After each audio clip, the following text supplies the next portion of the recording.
The real estate market can be full of mystery and intrigue, and there's a ton of misinformation out there. Stick around for the full scoop as we bust 5 of the most common real estate myths.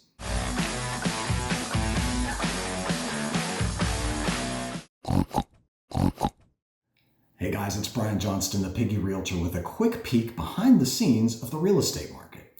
Y'all, I've been in this business for 8 years now, and I can't tell you how many times I've had to do a little myth busting to help my clients better understand how it all works.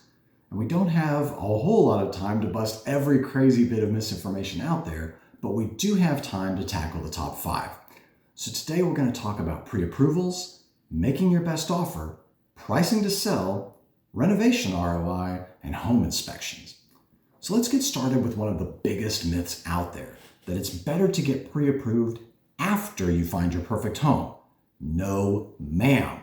Look, I get it. Talking to someone about your credit sucks. They might tell you they're not quite ready. You might have to own up to some kind of less than stellar credit history. But here's the thing. It sucks way more to find out that your dream home is out there, you fall in love with it, only to have the rug pulled out from you after the fact if you're not actually in a position to buy it. On the flip side, though, it may turn out you're qualified for more than you thought. Interest rates are insanely low right now, and that can have a huge effect on your buying power. Getting pre-approved before you go house hunting can also be a huge competitive advantage. Believe it or not, and I seriously can't, only 44% of today's prospective home buyers plan to apply for a pre-approval. So having that letter in your hand when you write your offer can help you stand out from the crowd by letting sellers know that you mean business the second you walk through the door. Do me a favor, check out the notes below for a link to the folks over at Dash Home Loans if you need a great lender to walk you through the process. They're fantastic and they'd be more than happy to help out. While you're down there, do me a favor, go ahead and click the like and subscribe, and don't forget to click the little bell so that you get an update every time we post something new. Okay, so you've gotten pre-approved, now it's time to go shopping. All right, now what? First of all, give me a shout and we'll help you find the perfect place for you and your family to call home. From there, we'll work on putting together an offer that's solid, which is where number 2 comes in. The conventional wisdom says to start with your lowest offer and work your way up. Once again, no ma'am. The reality is that we're in a really solid seller's market right now, and there are literally dozens of buyers lined up to compete over every house that goes up for sale. So coming in low not only assures that you won't get the house, it's also going to give you a reputation among listing agents as being ill-informed and not serious about your offer. And you definitely won't get a second chance to make a good first impression here, so it's best to come in strong. And we did a deeper dive on making a strong offer in another episode, and I've put a link up there if you want to check it out. And so far we've only been talking to buyers, but what if you're in the market to sell? Not to worry, there are plenty of myths on this side of things too. The most dangerous of which is probably also the most prevalent, that it's better to price your house on the high side when you're selling. Again, conventional wisdom loves to flex a little bit here and tell you that throwing a high number out into the world to see what sticks will bring in top dollar offers. But here's the problem with that conventional wisdom. It's just wrong. Now, believe it or not, setting your home's price at or even slightly below market value can actually increase its visibility and drive more buyers your way. And when it comes to visibility and traffic, the more the merrier. More buyers plus an already competitive market usually equals a bidding war, which of course means higher prices that you really wanted all along. So play it cool at the beginning and you'll come out on top on the end.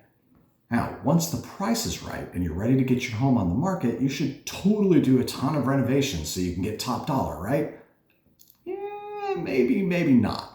This one's a little bit of a sticky wicket right now, especially with buyers lining up around the corner for pretty much anything with 4 walls and a functional roof.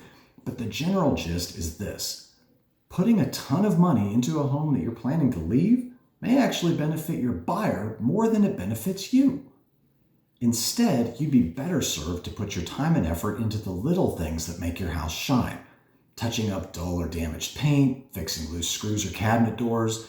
Even giving the house a deep clean can give you a much better return on your investment, and they take a lot less time and effort.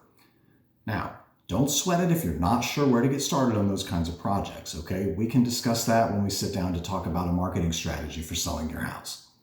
And once we have you under contract, it's time for buyers and sellers alike to consider our final myth, that it's safe to skip out on having a professional home inspection as long as the house looks good. Y'all, yikes, no. Okay, you've heard the term putting lipstick on a pig, right? Well, first of all, Stella is deeply offended by that. Second, I'm not suggesting that that's what you do if you were going to sell your house. I'm just saying some people do, and it can come back to bite everyone in the butt if no one comes along to wipe that lipstick off and see what's going on behind the mud mask, so to speak. It's kind of like buying a car based on whether the car smells nice inside, the windows are clean, and the paint is shiny. If you don't take it for a spin and have a professional look under the hood, you could get stuck with a lemon. The simple fact is that an inspection doesn't cost a lot of money, and it can save you a ton of hassle down the road. If you don't believe me, ask the folks over at Freddie Mac.